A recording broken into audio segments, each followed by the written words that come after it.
Le langage après un AVC. L'AVC représente la première cause nationale de handicap acquis de l'adulte. Myriam commence sa journée comme d'habitude. Tout bascule lorsqu'elle laisse tomber sa tasse de café. Incapable de répondre à son mari, elle est transportée d'urgence à l'hôpital le plus proche en service d'unité neurovasculaire soins intensifs UNV-SI. Le diagnostic tombe, AVC ischémique et aphasie non fluente. Le cas de Myriam n'est pas isolé. Chaque année en France, 150 000 personnes sont touchées par un AVC. 1% des AVC concernent des nouveau-nés, des enfants ou des adolescents, soit entre 500 et 1000 cas par an en France. Le risque d'AVC augmente fortement avec l'âge. Compte tenu de l'allongement de la durée de vie, le nombre de personnes atteintes est en augmentation. Myriam a fait un AVC ischémique, elle ne peut plus s'exprimer, seuls quelques mots peuvent être prononcés. Elle peut montrer ce dont elle a besoin, elle comprend ce qu'on lui dit, mais son langage est très réduit. On dit qu'elle présente une aphasie non fluente. Son entourage s'inquiète. Comment vont-ils pouvoir communiquer avec elle ? Qu'est-ce que l'aphasie ? Il s'agit d'une lésion cérébrale, le plus souvent du côté gauche, la zone du langage, qui provoque un trouble du langage. Les répercussions sont différentes selon la localisation dans le cerveau, la taille de la lésion et en fonction des individus. On distingue les aphasies fluentes, phrases de 4 à 7 mots, et les aphasies non fluentes, moins de 4 mots, A ne prononce aucun son mutique. L'aphasie fluente se caractérise par une facilité à produire de la parole et des phrases. Toutefois, le sens de ce qui est communiqué est atteint et la compréhension du langage est souvent déficitaire.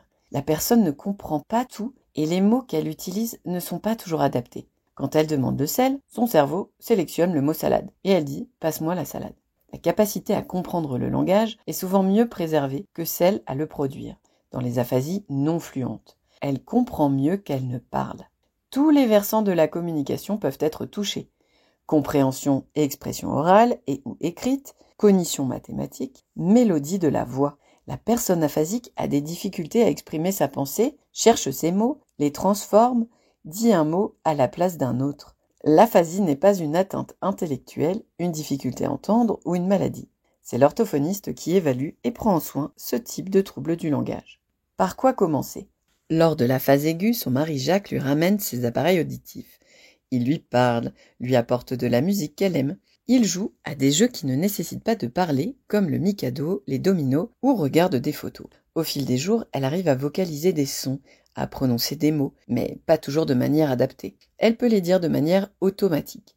Elle peut réciter les nombres de 1 à 5, dire bonjour lorsqu'on rentre dans sa chambre, finir une phrase que l'on commence ou chanter une comptine. Mais lorsqu'elle souhaite parler ou répondre à une question, elle n'arrive pas à prononcer de mots, à formuler une réponse orale correcte. C'est ce qu'on appelle la dissociation automatico-volontaire. C'est fréquent dans les aphasies. Pour se faire comprendre du patient, quelques conseils peuvent aider. Adapter le ton de sa voix, ne pas crier, adapter son intonation, faire des pauses, parler calmement, parler lentement, utiliser des phrases simples, formuler à nouveau, dire d'autres mots, la même idée, pour améliorer la compréhension du patient.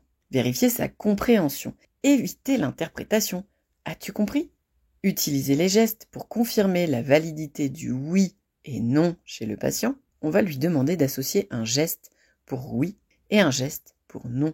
Hocher la tête pour oui, fermer les yeux pour non, ou bien ouvrir la main pour oui, fermer la main pour non. On peut aussi utiliser des mots écrits ou des images s'il peut montrer du doigt. Valider le oui-non avec un code partagé en posant des questions fermées simples. Es-tu une femme ? Es-tu un homme ? Portes-tu des lunettes ? Es-tu rousse ?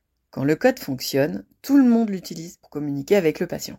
La compréhension dépend du contexte et de la longueur des phrases. Myriam peut comprendre des phrases simples, mais elle peut avoir du mal à comprendre des phrases trop longues ou des explications hors contexte. Il faut rester attentif à la complexité de nos propos, au vocabulaire utilisé et vérifier qu'elle a compris ou pas. Son entourage peut être attentif aux réactions de Myriam en faisant attention d'obtenir son attention, de garder le contact visuel, lui laisser le temps pour intégrer le message et lui laisser du temps pour répondre. Quand Myriam répète le même bout de phrase, ou la même syllabe ou le mot, ce qu'on appelle des stéréotypies, et qu'elle n'en a pas conscience, Jacques doit l'arrêter gentiment en lui disant « Attention, stop !» Il doit lui dire « Chut, les mots se mélangent, fais une pause pour ton cerveau. » Jacques rencontre régulièrement l'orthophoniste de Myriam, qui l'aide à s'adapter à cette nouvelle communication. Il s'inquiète de cette situation et se demande combien de temps ça va durer. Il est difficile de prédire précisément les progrès de Myriam en expression et en compréhension.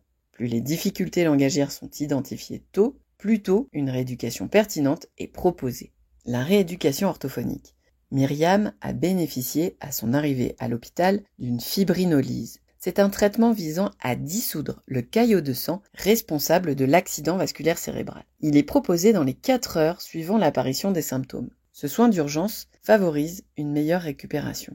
Myriam a progressé dans sa compréhension et la possibilité de réaliser des consignes. La compréhension favorise une meilleure rééducation. Sa récupération se fait progressivement les 6 premiers mois après l'AVC. La rééducation orthophonique vise à augmenter les compétences communicationnelles du patient et de son entourage.